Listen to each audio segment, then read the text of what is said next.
Today I want to talk about resilience. I know a lot of people talk about resilience, but I still don't think it's given the respect it deserves. I've met some incredible men in my life, and I noticed a lot of the really good personal development coaches out there. And people like Dan Pena and people like Tony Robbins, when I listen to, everyone knows who Tony Robbins is, the personal development coach. When you look at their backgrounds, you can tell, and they talk about how tough it's been for them. And I think what we try to do is we try to tell people that about going after what they want, going after their dreams and desires, but we actually sometimes overlook the fact they need to be disciplined, they need to be tough, they're going to need to go through some really hard times, and I don't think people speak about that enough. I think a lot of personal development coaches don't speak about that enough as well, because they take for granted what they've been through in their past, and sometimes miss the reason they were able to go on and do great things is because they had that background, because they had that experience in their life. Two guys stand out for me I met in my life, two World War II veterans. One was Peter Simmons, and one was a commando, Stan Curry. Peter Simmons had been a Special Forces soldier in Japan, fighting the Japanese. He was a Chindit, one of the original Special Forces units in the jungles of Burma, fighting against the Japanese. And I remember him talking about his life and how tough it was.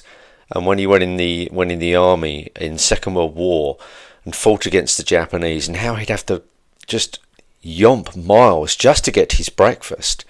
And the tests that they went through, the trials. And he remember describing to me what it was like to be that physically conditioned and resilient.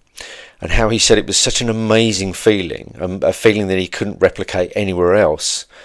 But the hardships that man went through were just extraordinary.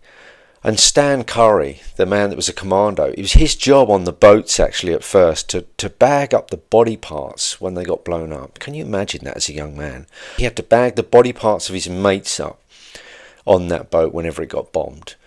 I mean, just astonishing backgrounds. But both men, I believe, were extremely humble. They had a humility about them that had to kill.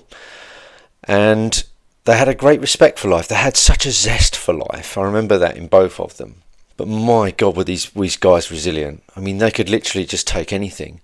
Yes, they were left with their scars. They were left with some issues. I remember Stan having sort of some issues with narcolepsy and cataplexy, these kind of nervous system disorders, which he had. But there was no complaints. He just got on with his life. And there was a refusal of victimhood there with those men, which really resonated with me. They refused to be victims, which means they refused to let me become one as well in their company. They refused to let that, because in comparison, I mean, I thought my own childhood, watching my sister be abused and all kinds of things that went on, you tend to think that you're the only one that goes through those experiences, but then you meet men like that, which Stan Curry's childhood was just extremely hard. The trauma and the hardships and the outright abuse that went on there was just incredible. So they didn't allow victimhood. They didn't allow that. They always thought about going forward, about creating something from that pain, creating a better future because of those things that had happened. And I always greatly respected that. And it made me a better person because of it. So when we look at resilience, a lot of young men out there, and I've spoken to them, and a lot of guys in general, they just haven't had any hardships, which means that the chances of them achieving anything are very, very low. That's a really tough thing to say. The chances of them achieving anything are very, very low because they haven't had any hardships. So what can you do if that's the case? You're going to have to go out there and create what I call a self-imposed suffering. Get physically conditioned. I mean, not just a little bit. Every single day. If the best thing to do will be training a tough martial art. Go out there and be humbled. Go out and have your ego put back in its place. Go out there and build some values within yourself through that training that is going to absolutely be a backdrop for you for life. These are really important points to make here. So you're going to have to go out there and become tough, and there's going to have to be a deep desire to do that. A lot of guys wait till they get sick of being how they are before they do that. They get sick of feeling so inferior and so insecure. Other guys will make that an identity, and they use those sorts of feelings to try and gain control over other people, to become weak, to become cowards, to become cruel, to become jealous, and all those sorts of things which come from that feelings of inadequacy. But Now's the time. A lot of guys say to me, how can I make my mark out there? You're not actually there to make your mark. You're actually there to stand up, to stand for something. And if you can create resilience in yourself, then you're already on a better path than most other people will be. And I said this when I was on GB News. Whenever I gave a talk to children, I always said, who here in the audience has had some tough times in their early childhood? Whose mum and dad had got divorced and it was really painful and it actually affected you? And you always get a minimum of hands go up in that audience. And I always say to those people, you've got more potential than anybody else in the room, regardless of grades. Because at the end of the day, you can get great grades at school while someone's telling you to do so.